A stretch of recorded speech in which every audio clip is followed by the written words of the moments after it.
This video will obviously have spoilers, considering it is a review of the final episode of the show. Now, I knew that I wanted to review something having to do with Season 4 of Star vs. the Forces of Evil. I posted a couple ideas on my Twitter of what that could be. I had the idea to review an individual episode, which would almost be like a follow up to my Lava Lake Beach review. I couldn't decide on which, though. Then I had the idea to review the season as a whole, which would be similar to my Final Space review.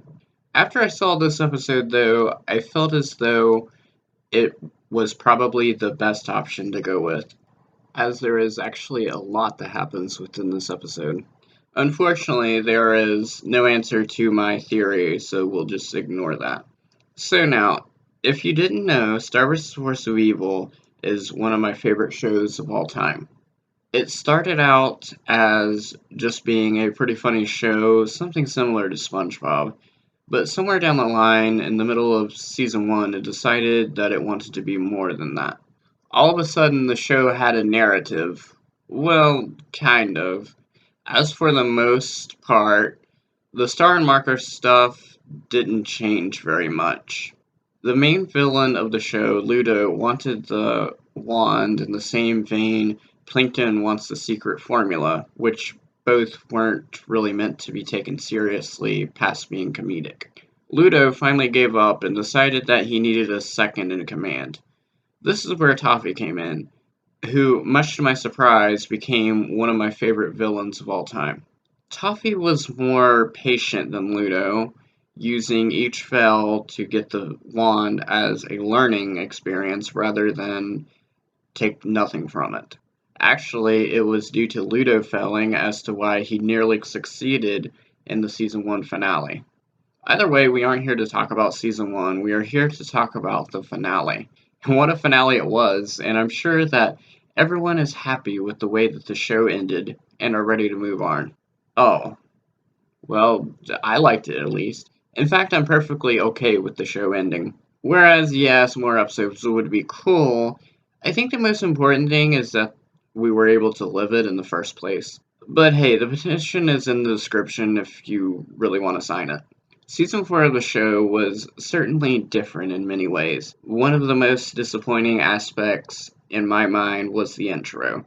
I can understand as to why they kept the season 3 intro because the characters' locations kept changing. It would be impossible to have everyone in it or to keep it updated and making sense. But it still would have been nice to see the monster castle in the intro, though. Another thing I would have liked to see is the season 1's credits being played after the episodes Burritos, Tacos, and Gone Baby Gone. But all of that doesn't really have to do with the show itself too much. I just thought it was an interesting thing worth mentioning. Another interesting thing is that this is the first and only season to premiere episodes on two different channels simultaneously in the US, Disney XD and, for the first time ever, Disney Channel itself. As for the season itself, though, it's hard to say where I would put it in terms of my favorite.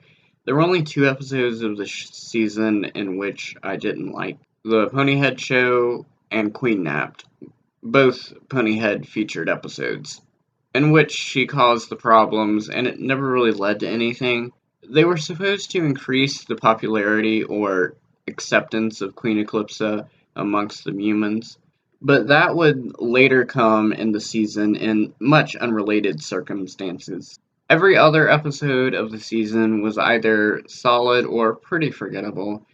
There were a lot of story arcs being told through the relationships between the characters and other things. The season felt on a much larger scale. By that I mean literally.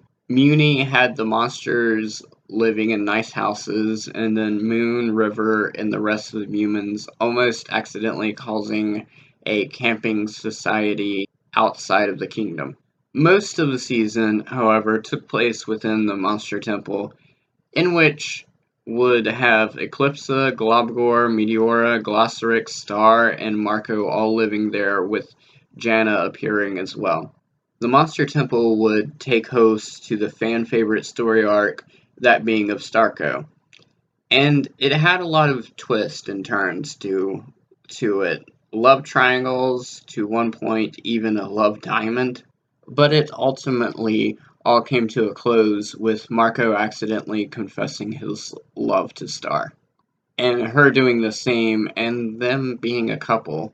That was until shit went to fire and Star decided that the magic must be destroyed.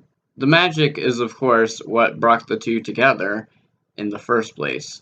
We did learn that Earth and Muni were connected, but that once again was because of magic. With all that said, I think it is finally time that we take a look at the finale and see where these characters would end up in the end.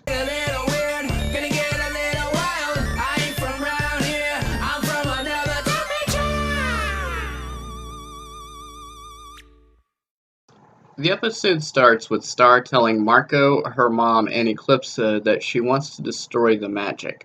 They all seem to be confused and worried by this. Moon and Eclipsa even seem to be against it.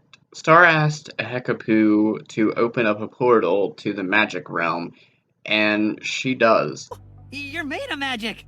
Look, if I'm being honest, I always had the feeling this stuff did more harm than good. Which basically means Hekapu is okay with the idea of her sacrifice, if it means good for others. Wow. Marco snatches the wand from Moon, and he and Star then go into the portal holding hands. They are a couple at this point, and apparently Eclipsa is also a Starco shipper. Are they? Oh. Star gets down to do the whispering spell whenever she gets distracted by Marco eating chocolate pudding in which Glossaric gave him. Star begins to lose her memory until Marco figures out pudding is what keeps you from losing your memory in the magic realm. Down goes the zipper. They spot Tom on top of a dark purple unicorn. Marco tells Star to go and that he'll take care of Tom and bring back his memory. Star tries to do the whispering spell, but it doesn't work. That is until Moon and Eclipsa and Baby Meteora all join in. Meanwhile, Marco, holding the wand in one hand and a spoon in the other, battles Tom on the unicorn.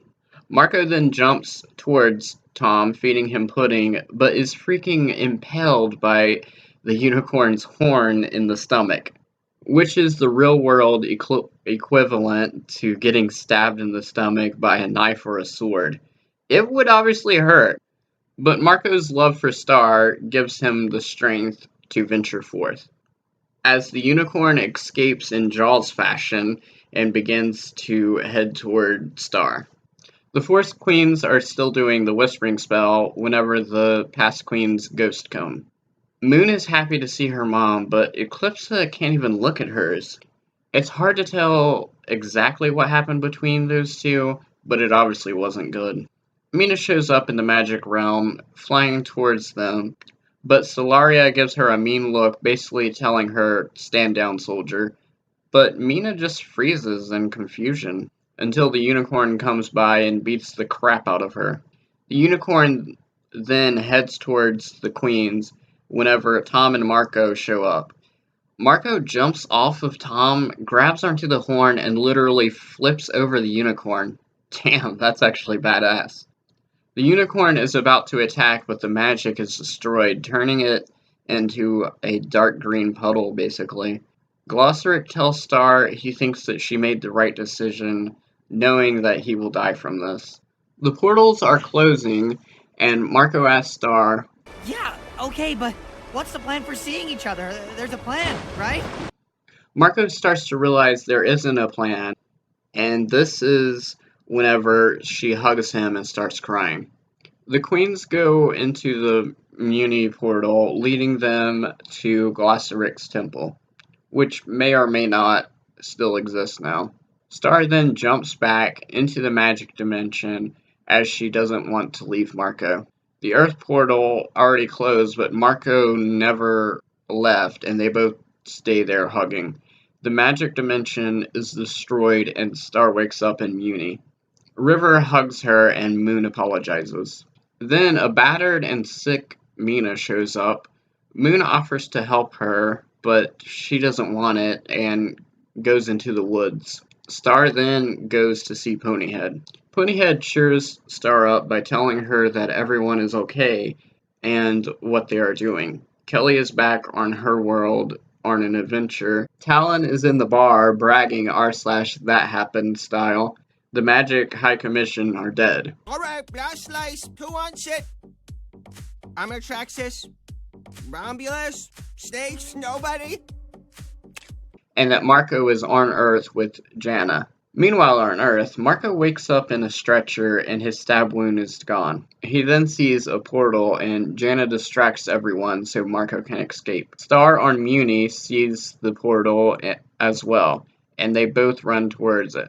Marco borrows Jackie's skateboard and even rides it through traffic. They both pick up as much speed as possible, and Marco falls just a few feet away from the portal as it disappears. Marco then begins to tear up whenever he sees Earth and Muni have become one, and Star and Marco meet in the middle with only one thing left to say. Hey. Hi.